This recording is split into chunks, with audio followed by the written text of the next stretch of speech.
Welcome to the voice of common news, आम आदमी की आवाज़ न्यूज़ में आप सभी लोगों का स्वागत है। मैं समीर कुरैशी। जैसे कि आप लोग देख सकते हो, आज हम आए हैं मुंबई के डोंगरी इलाके में समाजवादी पार्टी के ऑफिस में। और आप सभी लोगों को मालूम है कि मुंबई में बीएमसी इलेक्शन मिशन 2022 की तैयारी जोरों शोरों से चल रही है। हर पार्टी अपने अपने काम कर रही है और हमारे साथ में जैद खान जी, आइए जानते हैं उनसे क्या है पूरा मामला।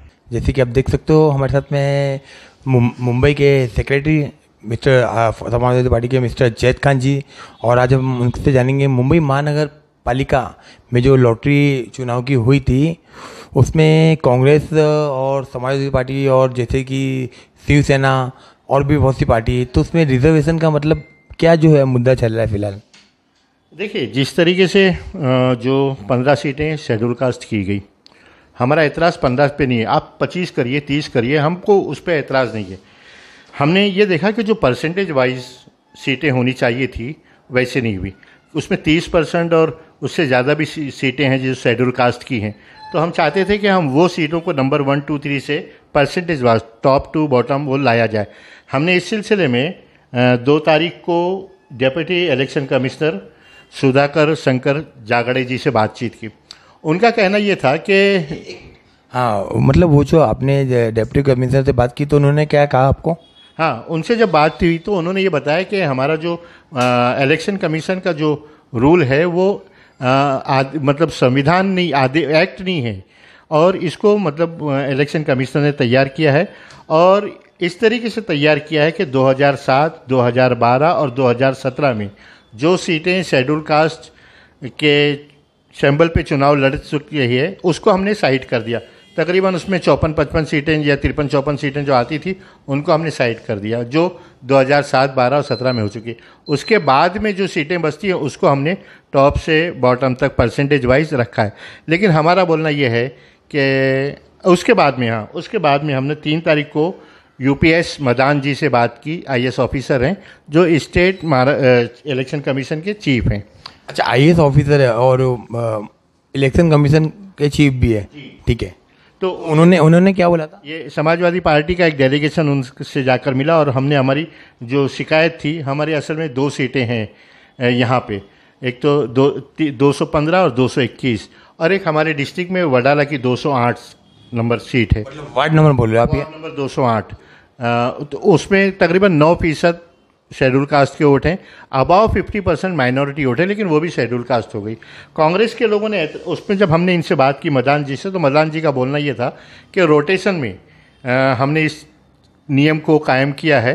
ये एक्ट नहीं है, कमीशन ने ये कायम किया है कि जिस सीट पर एक भी एससी का कैंडिडेट वोटर होगा, रोटेशन में वो आएगी तो हम उसको देंगे। लेकिन हमारा बोलना ये है कि जिन सीटों पर 30-40% शेड्यूल कास्ट वोट है तो उनका नेतृत्व कौन करेगा, उनको कौन संभालेगा।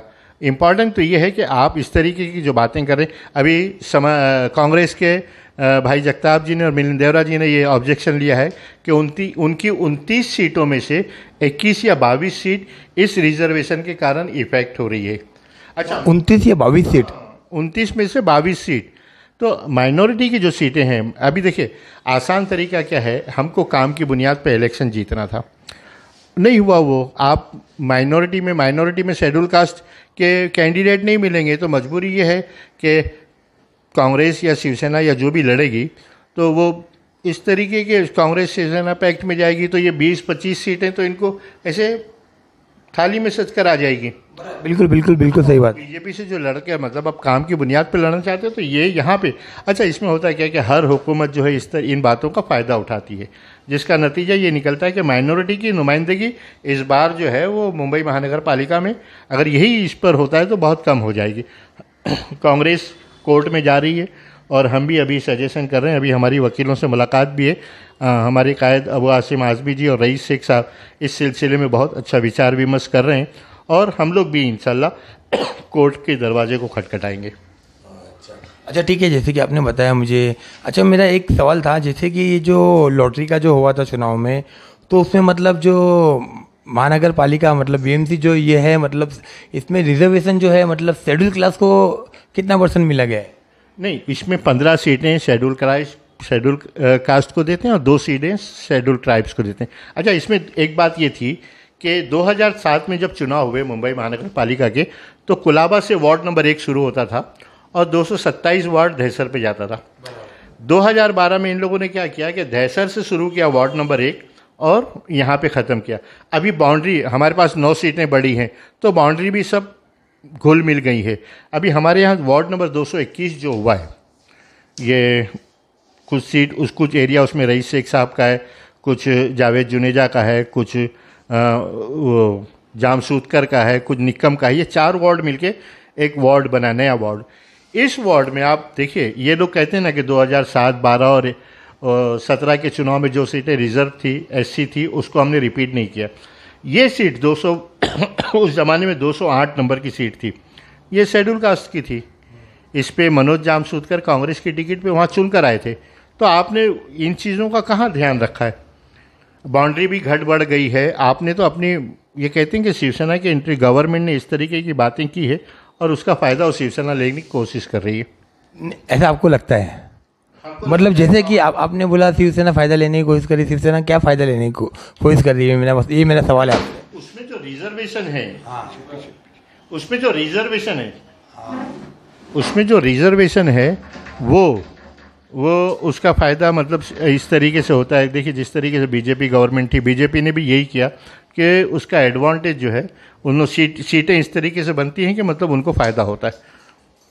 ठीक है, तो जैद खान जी, मैं आपसे भी ये बोलूँगा, जैसे समाजवादी पार्टी अभी बीएमसी इलेक्शन की सबसे पहले ऑफिशियली डेट डिक्लेयर हुआ है क्या? नहीं, अभी तो ऑफिशियल डेट तो मतलब अभी सारे प्रोसीजर हैं, बारिश के बाद ही चुनाव होगा। अक्टूबर नवंबर में जो भी आएगा, 45 डेज के पहले आचार संहिता लगती है, उसके बाद में चुनाव होगा। बिल्कुल सही है ये बात। अच्छा, तो मेरा जो दूसरा सवाल ये था, समाजवादी पार्टी जैसे इन दिनों मैं देख रहा हूँ डोंगरी में, तो आप लोगों का मतलब जो काम है, सोहेल खान जी का मतलब वाकई में काम देखा जा रहा है। और जैसे कि आप लोगों के पास मतलब वाकई में 2 नायब हीरे, एक अबू आसिम जी और एक रईस शेख जी, उनका जो काम है वाकई में मतलब किसी मिसाल से कम नहीं है। तो मैं अब ये आपसे पूछना चाहूँगा कि अभी जो समाजवादी पार्टी मतलब अभी क्या एक्टिविटीज़ मतलब चालू है? अभी जिस तरीके से आप अबू आसिम आज़मी साहब और रईस शेख साहब की बात कर रहे हैं, ये दोनों नाम ऐसे हैं कि आज देखिएगा कि पूरे मुंबई में इस चुनाव के बाद एक अलग इनकलाब आएगा, भिवंडी में एक अलग इनकलाब आएगा, क्योंकि हम काम की बुनियाद पे वोट मांग रहे हैं। 92 के बाद में 95 में जो चुनाव हुआ, हमारे 22-23 नगर सेवक थे। देखिए, मुंबई महानगर पालिका में बहुत अहम जगह है वो। हमारे इसमें बहुत से मसाइल आते हैं, कब्रिस्तान का मसला होता है, बीएसटी का मसला होता है, स्कूल का मसला होता है। स्कूल ऐसी चीज़ है जो हमारी नस्लों को बनाने का काम करती है। रईस शेख साहब ने जो काम किया, 4 स्कूल जो बनाई है, मुंबई महानगर पालिका की तारीख में पहली मरतबा ऐसा हुआ कि कॉन्वेंट स्कूलों में जिस तरीके से पेरेंट्स लाइन लगाते हैं, उसी तरीके से उमर रजब में लोगों ने लाइन लगा के फॉर्म लिया और अपने बच्चों को पढ़ा रहे हैं। आज कॉन्वेंट की तरह लोग अपने वसीले लगा रहे हैं कि हमारे बच्चों का एडमिशन हो। तो ये एक काम होता है। देवनार का काम हुआ, वहाँ पे साफ़ सफाई का मसला है, कब्रिस्तान के मसाइल हैं। तो इन सारी चीज़ों पर एक पुख्तगी से लड़ने के लिए हमारी कम्युनिटी, देखिए, हमारे जब भी मसले पैदा होते हैं ना, माइनॉरिटी की मैं बात करूं, तो कोई बोलने को तैयार नहीं होता। लोग आज से पहले, आज ही मैं बताऊं आपको, अबू आसिम आज़मी साहब ने महाराष्ट्र के चीफ मिनिस्टर को एक लेटर लिखा है कि इन दिनों में जब से गवर्नमेंट बनी और आज तक आपने हमारे किन कामों पे ध्यान दिया। 5% रिजर्वेशन का मसला था, उस पर कोई ध्यान नहीं दिया गया, कोई बात सुनी नहीं गई। हज कमेटी का सीईओ, महाराष्ट्र हज कमेटी का सीईओ अपॉइंट नहीं हुआ, उसमें कमेटी नहीं बनी। मौलाना आज़ाद माइनॉरिटी फाइनेंशियल डेवलपमेंट कॉरपोरेशन, जिसमें बच्चों को एजुकेशन लोन और डायरेक्ट लोन मिलता था, जिसमें लोग छोटी मोटी तिजारत करते थे, उस पर कुछ नहीं हुआ। वक्फ बोर्ड का मसला अटका हुआ, उर्दू एकेडमी नहीं बना रहे हैं, अल्पसंख्यक विभाग आप नहीं बना रहे हैं। भिवंडी में पावर लूम्स के मसले हैं, वो आप अभी तक उस पर ध्यान नहीं दे रहे हो। डंपिंग ग्राउंड जहाँ पे माइनॉरिटी रहती है, वहाँ पे आप कुछ नहीं कर रहे हो। तो ये सारे मसले जो हैं माइनॉरिटी के जुड़े हुए, आप करने को तैयार नहीं है। जब भी माइनॉरिटी की कोई बात हुई, ज्ञानवापी की मस्जिद का मसला हुआ, तो सबसे पहले अगर यहाँ पे किसी ने बोला तो अबू आसिम आज़मी साहब ने बोला, आप माइनॉरिटी का वोट तो ले जाते हो और लेकिन उस पर करते नहीं। होता क्या था कि हमारे वोटर्स वोट फेंकते थे, इस डर से फेंकते थे कि कहीं बीजेपी चुनकर नहीं आ जाए, कहीं शिवसेना चुनकर नहीं आ जाए। आज आप शिवसेना की बात करते हैं, शिवसेना माइनॉरिटी इलाकों में फैली हुई। अभी पिछले दिनों जब यहाँ पर उन्होंने रैली की, हमारे महाराष्ट्र के चीफ मिनिस्टर ने, उन्होंने कहा कि बाबरी मस्जिद को तोड़ने पर उन्हें गर्व है, उसको गर्व जताया उन्होंने। ये बात तो मैं सुन के मुझे मतलब यकीन नहीं हो रहा है, और ये तो मतलब वाकई में मतलब बहुत शर्म की बात है। शिवसेना वाले लोगों ने क्या कहा ऐसा? चीफ मिनिस्टर ने कहा है, मतलब ये चीफ मिनिस्टर ने, इस अबू आसिम ने ऑब्जेक्शन उठाया। महाराष्ट्र असेंबली में अबू आसिम आजमी ने कहा। चीफ मिनिस्टर ने कैसे कहा होगा, क्योंकि वो जो बीकेसी में जो रैली हुई थी उसमें तो नहीं कहा है।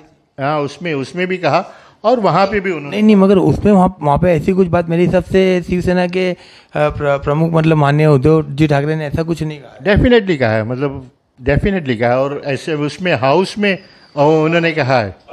हाँ, ठीक है, तो आप बोल रहे हो तो हो सकता है, बट मैंने आपको बताया कि नहीं, मैं तो वहाँ पे मौजूद था। मैंने पूरा उनका जो उद्धव जी ठाकरे, आप मतलब ये उनका पूरा मतलब 55 मिनट्स का मैंने उनका पूरा स्पीच है, वो मैंने अपने चैनल पे ऑलरेडी अपलोड किया है, तो मतलब वो देख सकते हो, उसमें जो सर्च है वो मालूम पड़ जाएगा। ठीक है, अच्छा, और एक बात मैं आपसे पूछना चाहूँगा, जैसे कि आपने बताया ये मुंबई महानगर पालिका लॉटरी में जो अभी मतलब इसमें मतलब आप चाहते क्या हो? नुमाइंदगी करते हैं, जो है माइनॉरिटी के जो इलाके हैं, आप रिजर्वेशन शेड्यूल कास्ट के साथ भी नाइंसाफ़ी नहीं हो और माइनॉरिटी के साथ भी नाइंसाफ़ी नहीं हो, हम यही बोलना चाहते हैं।